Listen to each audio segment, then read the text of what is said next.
రాజకీయ నాయకులను మాత్రమే మోసం చేస్తున్న నిందితుడు తోట బాలాజీ నాయుడును ప్రకాశం జిల్లా ఎర్రగొండపాలెంలో అరెస్టు చేశారు పోలీసులు.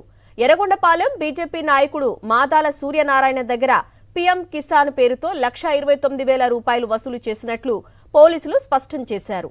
నిందితుడు 2000 సంవత్సరంలో ఎన్టీపీఎస్లో ఇంజనీరుగా చేసి తర్వాత 2007 సంవత్సరంలో ఏఈగా పదోన్నతి పొంది రామగుండంకు బదిలీ అయినట్లు గుర్తించారు.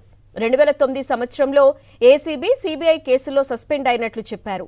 ఆ కేసులో అతను జైలుకు వెళ్లొచ్చాక రాజకీయ నాయకులను టార్గెట్ చేసుకున్నాడని, వారిని మోసం చేసి డబ్బు వసూలు చేశాడని పోలీసులు వెల్లడించారు. ఎమ్మెల్యేలు, మంత్రులు దాదాపు అందరి దగ్గర మోసపూరితంగా డబ్బులు వసూలు చేసినట్లు అంగీకరించాడని పోలీసులు మీడియాకు తెలిపారు.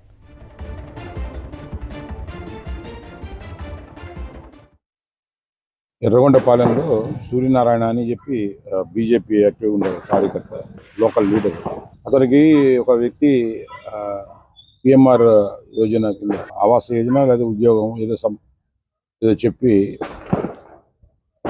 మీకు దాదాపు ఒక 60 మందికి సబ్సిడీ కింద ఒక్కొక్కరికి 10 లక్షలు వస్తాయి. సబ్సిడీ కింద ఒక 5 లక్షలు కట్ అవుతాయి. ఇంకొక 5 లక్షలు మాత్రమే కట్టాల్సి వస్తుంది. అది శాంక్షన్ అవ్వాలంటే మీరు కొంత 2,100 అంత మనిషికి ఇంత వేస్తే, ఇది సెంట్రల్ గవర్నమెంట్ స్కీమ్ కాబట్టి స్టేట్ గవర్నమెంట్ కూడా పెద్ద ఐడియా ఉండదు. సో కాబట్టి మీకు గ్రాంట్ మంజూరు అవుతుందని చెప్పేసి చెప్పడం జరిగింది. సో అది నమ్మి దాదాపు 1,20,000 రూపాయలు ఇతను చెప్పిన అకౌంట్కి అందరూ ట్రాన్స్ఫర్ చేశారు. ఇక్కడి నుంచి సబ్సిక్వెంట్గా అది మోసపోయానని అతను గుర్తించడం జరిగింది.